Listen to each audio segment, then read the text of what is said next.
Ancora Goceano, Nule, piccolo centro di montagna dalle origini antichissime, come dimostrano le molte testimonianze archeologiche del territorio che lo circonda.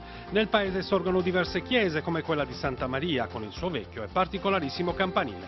Ma Nule è rinomato in tutta l'isola per la lavorazione artigianale di raffinati tappeti, unici nel loro genere, un'arte, quella della tessitura, che porta alla creazione dei tappeti dai vistosi disegni a framas, fiamme sottili dai colori accesi, tessuti su telai verticali. La trama dei disegni e gli accostamenti cromatici sono legati alla tradizione del passato e si tramandano da madre in figlia. Molti motivi ancora oggi riprodotti sono stati progettati e disegnati nella metà degli anni 50 dalla mano esperta di un artista come Eugenio Tavolara. Ma l'artigianato a Nule trova espressione anche in altre forme, la perizia nel realizzare scarponi come più non si fanno nell'isola, oppure la lavorazione del ferro, figlia anch'essa di antiche tradizioni.